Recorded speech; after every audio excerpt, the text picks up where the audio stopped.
Mis amigos, estamos de vuelta en directo y para mí un honor ser recibido por el presidente director de la Caja de Ahorros de Panamá, pero por demás un colega periodista muy reconocido, director de noticias de las cadenas de televisión y radio tal vez más importantes acá y cosas raras, ¿no? Un hombre que estudia economía, pero que al mismo tiempo cae en el mundo del periodismo y se luce. Fernando Correa, gracias por estar. Gracias, Nelson, y gracias a tus televidentes y seguidores, porque pues es algo que viene de familia. Mi abuelo materno fue el que hizo la primera radio en Panamá hace casi un poco más de 90 años, y mi padre pues siguió el negocio de la radio desde hace 50 años, y mi travesía termina en televisión también. Pero esto de ser economista, ser uno de los asesores dentro del gobierno de Panamá más importante, tener una posición importante también dentro de una de las instituciones que es la Contraloría General de la República, algo que significa mucho. Tu especialización como economista, ¿cuánto te ha ayudado como periodista? Y el ser periodista, ¿cuánto te ha ayudado para tratar de buscar en esta otra parte de la profesión? Bueno, el periodista es alguien que tiene ese océano de conocimiento con ese dedo de profundidad. Sí, tener que investigar sobre muchas cosas. Y al final, pues la economía también es eso, porque al final los fenómenos económicos siempre tienen pues una pequeña chispa en algún punto en el cual es la que provoca que ese copo de nieve se convierta en una avalancha. Y así que pues yo creo que una cosa lleva a la otra y son muy complementarias. Ahora mismo todo el periodismo salmón, como le llaman al periodismo económico, es tal vez el rubro de la economía que ha mantenido esa embestida de la globalización, pues, porque al final, desde los años 90, el mundo es un solo mercado. Entonces, trata uno siempre de estar investigando y viendo cosas que terminan pasando, porque al final los fenómenos sociales terminan siendo fenómenos económicos. Definitivamente no se puede separar, exactamente, no se puede separar y de manera directa, por eso cuando la gente se pone a hablar de que si economía política, yo digo... Son una cosa, los fenómenos sociales terminan siendo fenómenos económicos y los fenómenos económicos provocan cambios sociales. Definitivamente. ¿Cuál sería, en tu opinión personal, hoy la visión que tiene Panamá, el actual gobierno y el país económicamente hablando? Estuve conversando con un amigo tuyo también, gran periodista, no es, es una suerte también, porque es raro, ¿no? Economista, periodista, analista, pero ¿cómo ves tú Panamá y desde la posición que tienes al frente de la Caja de Ahorros, qué representa como institución en el país y cómo ves Panamá económicamente en este momento? Bueno, el país, con muchas oportunidades, fue la gran estrella de inicios de siglo económica. Es decir, un país donde se estuvieron realizando la ampliación del canal de Panamá, haciendo una línea de metro, que es el único metro que hay en el área de Centroamérica. Estuvo ampliando las vías, estuvo realizando una campaña grande de hospitales, estuvo haciendo una cadena de frío. Es decir, eso, pues, la gran inversión pública fue el imán para que viniera esa gran inversión privada. Nosotros, desgraciadamente, en un acto de locura colectiva, en el año 2023, provocó el cierre abrupto del proyecto de inversión más grande privado que había habido en la historia de Centroamérica, que era un proyecto de mina de cobre, un proyecto minero de inversión de más de $10.000 millones, y que eso obviamente provocó un freno abrupto a la economía panameña. Este gobierno está en proceso de inversiones privadas, el régimen de sociedades extranjeras lo provoca. Este es un país que sigue siendo un gran punto de distribución y ha sido su vocación desde siempre, desde los tiempos coloniales, de que las mercancías pues, de toda Sudamérica pasaban hacia el Caribe, pues se embarcaban en Portobelo, aquí en Panamá, y se iban hacia La Habana. Es decir, nosotros siempre hemos tenido esa vocación de ser ese gran centro de comercio del mundo. Y este gobierno está tratando de que siga convirtiéndose en eso. Está también haciendo una importante inversión en una línea del ferrocarril que nos una con Costa Rica, Sí, nosotros tenemos el primer ferrocarril transísmico del mundo, transoceánico del mundo. Fuimos el 7º país del mundo en tener ferrocarril. Ahora vamos a hacer uno pues, que vaya de este a oeste. Panamá no es un país que corre de norte a sur, sino de este a oeste. Bueno, se está tratando de unir al país a través de una línea ferroviaria, lo que le cambiaría la vida a mucha gente, que pudiera vivir 2 o 3 horas en un tren de cercanía y venir a trabajar a este triángulo económico de Panamá, que es todo Panamá, que es la salida pacífica del canal, Colón, que es la salida caribeña, y un lugar que se llama Las Chorreras, que está a unos 40 kilómetros de aquí, que es una especie de gran ciudad dormitorio, es decir, salir, que la mayor parte de la población salga de ese triángulo y poder distribuir la riqueza a lo largo y ancho del país. Y sería ponerse a la altura del sistema de trenes, por ejemplo, en Europa, Francia, Inglaterra o España, porque hablaba de trenes de cercanía. Claro, aquel que vive en Segovia ya sí, y trabaja en Madrid. En Alcalá de Henares, o sea, la gente vive y sale y trabaja en la gran capital. Esa es la gran idea, porque al final el país, ¿sabes?, que es un fenómeno muy latinoamericano, nacido sobre todo en los años 50, de esa gran migración hacia las ciudades. Convirtieron pues, las ciudades en megalópolis. No es casual que de las grandes capitales del mundo pues, esté Sao Paulo, esté México, esté Lima, esté Buenos Aires, porque pues, todo se concentraba en la capital, o puede ser política o en la capital económica del país, y eso pues Panamá lo que está tratando es de descongestionar. Mi última visita a Panamá fue en el año 2011, o sea... Sí, plena boom. Exactamente, pero era un cambio también, o sea, vengo ahora y yo digo, lo que en un momento fue en el área financiera, por ejemplo, determinada cantidad de construcciones o determinada de rascacielos, hoy prácticamente Panamá está ocupado en la ciudad, mucho se ha invertido en ese sentido, ¿no?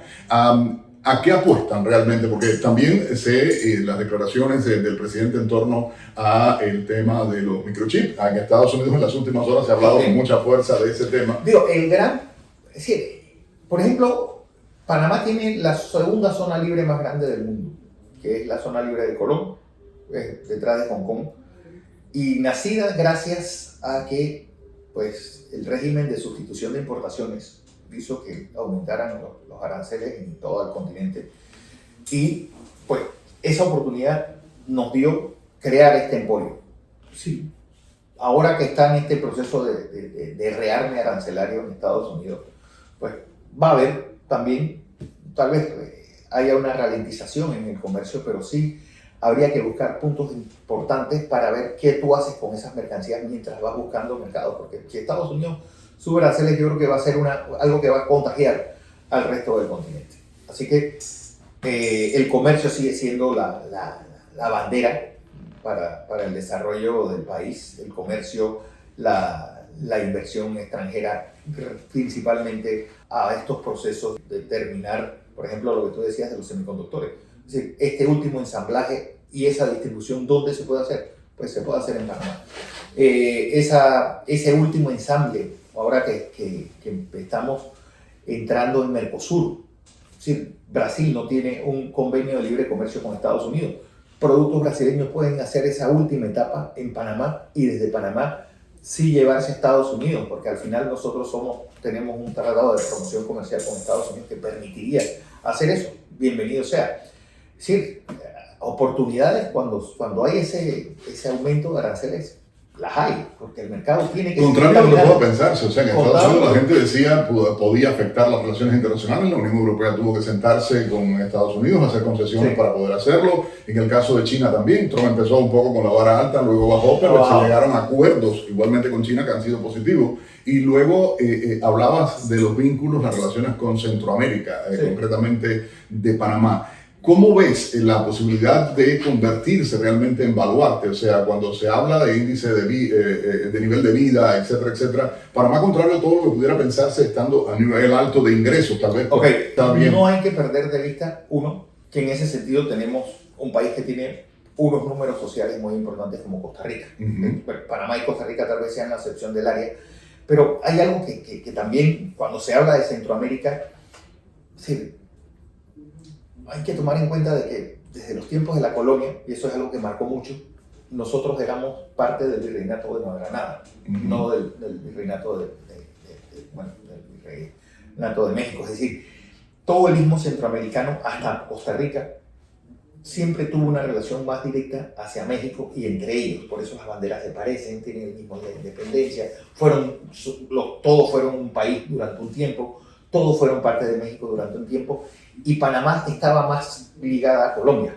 Sí, desde hace 35 años, del año 90, se está tratando de que, bueno, esté geográficamente tan aquí, lo que no pueden es pretender. Bueno, históricamente yéndose a la Gran Colombia, era el territorio de Panamá, Colombia, Venezuela, Ecuador, exactamente. Sí, pero nosotros ahora, desde hace 35 años, estamos en ese proceso de integración con Centroamérica. Hemos entrado ya en las instituciones centroamericanas, somos miembros del Parlamento Centroamericano, somos miembros del SICA, somos miembros del Banco Centroamericano de Integración, somos miembros de las organizaciones más regionales. ¿Qué hay hacia allá? Bueno, pues hay unas oportunidades importantes, porque es decir, ¿cuándo? Y es una pregunta que siempre se ha hecho la banca en Panamá. ¿Cuándo nosotros dejaremos de ser un centro bancario para convertirnos en un centro financiero? ¿Qué significa ser un centro financiero? Voy, porque la gente tal vez que nos está viendo no va a entender qué es eso, qué cosa es un centro financiero a los efectos de términos de macroeconomía, vamos a hablar de eso, y qué cosa entonces es un centro bancario. Centro bancario. Ok, el centro bancario casi se puede decir que es un lugar de refugio de depósitos bancarios y de banca internacional que trabaja, pues, más que nada, pues, para el mundo, casi de espaldas al país. Cuando un banco centroamericano, un centro financiero, es que empresas de Centroamérica puedan venir a buscar préstamos en Panamá, sí, y uno tener las garantías de que pueda supervisar esos préstamos. Sí. Salvador ya tiene una moneda propia que es, bueno, está usando, perdón, sí, ya no, se eliminó su moneda propia y está dolarizada. Dolarizado totalmente, eso sí. también ha ayudado a que, pues, baje la inflación, que hasta cierto punto ese gran enemigo que tuvimos que combatir los gobiernos, sobre todo Centroamérica, en los años 80 y 90, bueno, latinoamericanos en general. Así que, la estabilidad política también es algo que yo creo que dentro de todos los desasosiegos que hubo durante los años 80 y en gran parte de los años 90, es algo que uno ya puede garantizar que en Honduras, en Guatemala, pues en Costa Rica, que ha sido siempre el verso suelto, el ganador de las elecciones lleva a cabo una transición sin ningún tipo de problema. ¿Sí? ¿Qué va a pasar en Nicaragua? ¿Qué va a pasar con Bukele ahora con esta nueva estructura política en El Salvador? Pues yo creo que por ahora nada. Hay que ver qué pasa. Se va a imponer la voluntad popular, más allá de políticas, partidos y todo. Debería imponerse la voluntad popular. Claro. Porque es algo que es un fenómeno que se está dando no solamente en América. La llegada de Donald Trump, pues, hay que verlo como un todo. Nosotros pareciéramos que estuviéramos volviendo al año 39. ¿Por qué? Porque pues, esa invasión de Rusia a Ucrania, esa apetencia de China hacia Taiwán, y hacia América también. No, y sobre todo la penetración china en América Latina y en Centroamérica es muy fuerte. Muy fuerte. Lo que está pasando en Europa, pues, la llegada de una muchacha como la señora Meloni en Italia, el partido de extrema derecha en Alemania ya es segunda fuerza política. Sí, estamos viviendo una época donde la polarización, dicen siempre, trae desarrollo. No, donde la gente está prefiriendo seguridad a libertad. Y eso... Más cercano a la derecha que a la izquierda, definitivamente.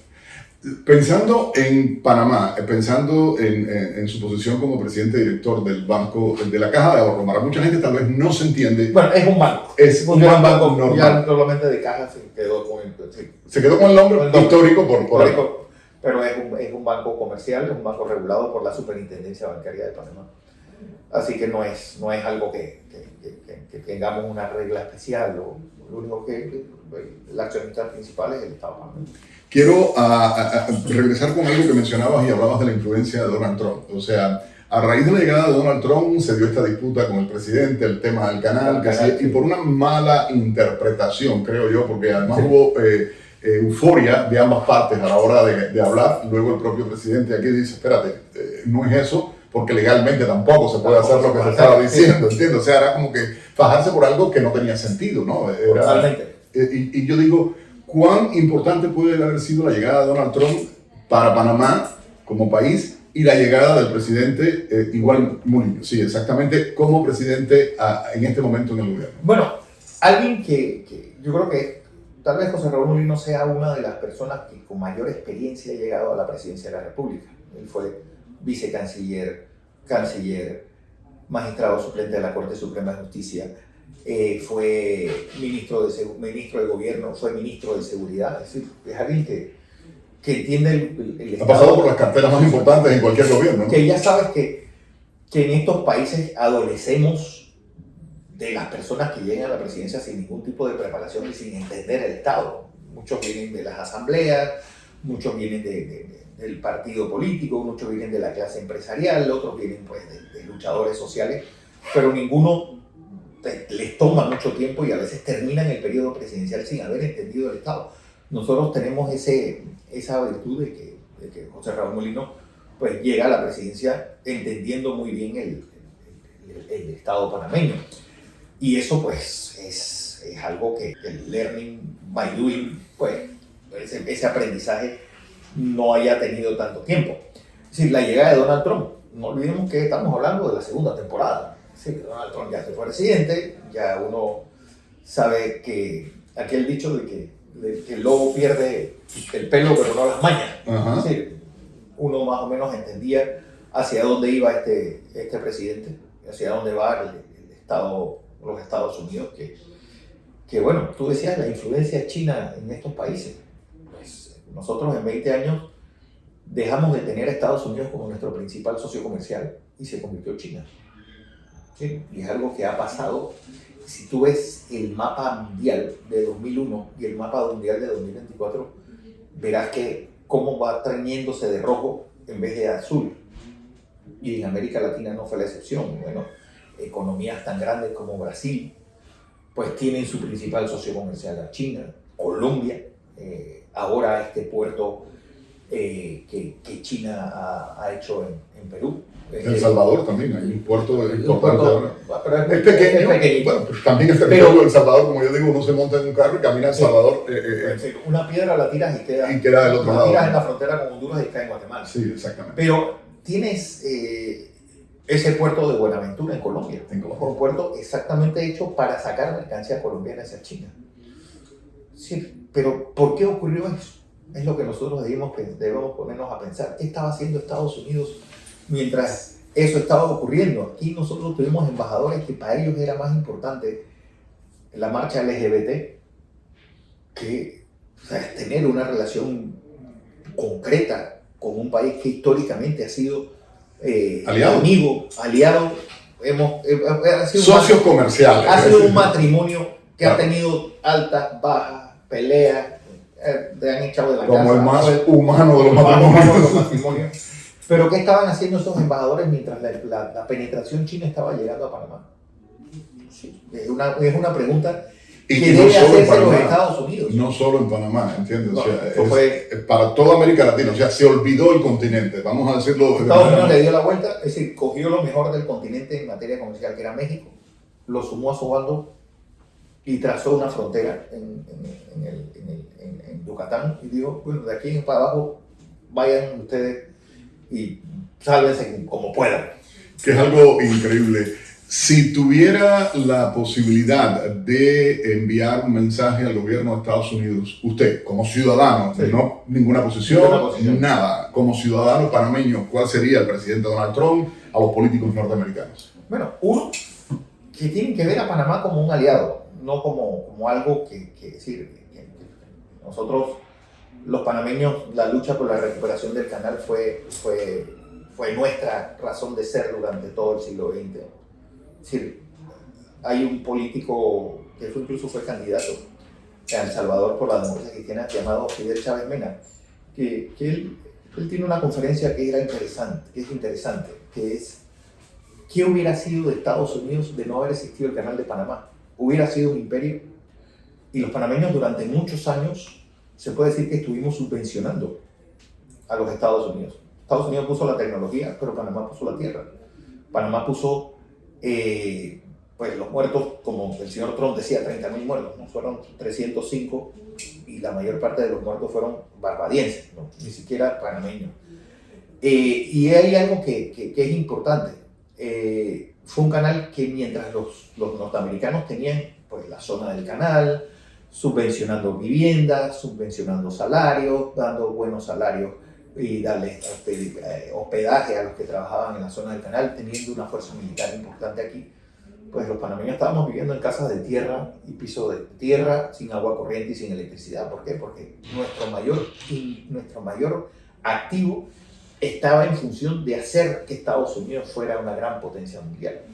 A lo que voy es que deben entender que también pues, no solamente fue la construcción, sino el sacrificio que hizo Panamá durante todo el siglo XX, pues truncando su desarrollo para que Estados Unidos hoy fuera lo que fue, gracias al Canal de Panamá, no solamente en la parte militar que pues, podían desplazarse muy rápido. Bueno, tanto así que el 7 de diciembre de 1941, no solamente los japoneses tuvieron pensado bombardear Pearl Harbor, sino siempre tuvieron como conciencia bombardear el Canal de Panamá.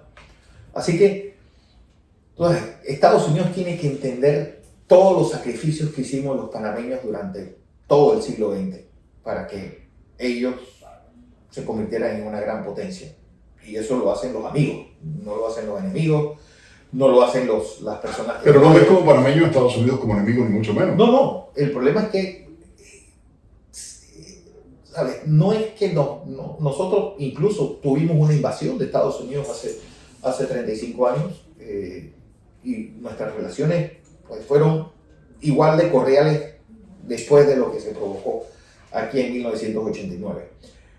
Lo que no podemos dejar de ver es que tú ahora, Estados Unidos no puede venir a decir que quiere el canal, que quiere que volvamos a un estatus ya superado, porque estamos hablando de naciones símiles. Es decir, si algo tiene el sistema de relaciones internacionales es que no importa el tamaño del país, por más pequeño que sea, es un país con todos los derechos y deberes ante el concierto de naciones. Y eso es lo que espera Panamá, que lo traten pues, como lo que ha sido siempre, un amigo de Estados Unidos, un aliado de los Estados Unidos y alguien que ha visto a Estados Unidos como su principal, o que debería ser su principal socio comercial, su principal fuente cultural, su principal fuente de yo creo que el presidente Trump, cuando habló del modo que habló con relación al canal de Panamá, más allá de la recuperación misma del canal,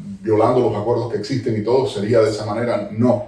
Yo creo que el presidente habló de recuperar de lo que ha ocurrido con la influencia china en el canal de Panamá, que es indiscutible, representa, es de hecho... indiscutible, pero es decir, hay algo que la influencia china no, es decir, al final Panamá solamente tiene relaciones con China popular desde el año 17, perdón.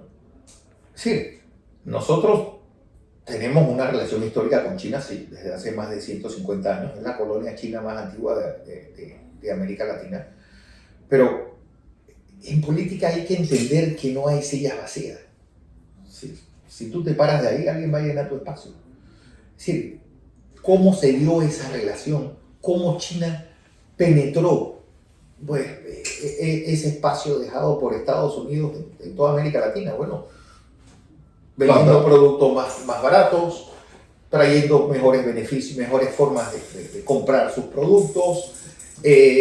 Mira en la industria automotriz. Tú que eres un hombre de economía, una inversión financiera muy grande, la compra de la deuda en muchos casos. En muchos casos, países pero eso fue también un caramelo envenenado.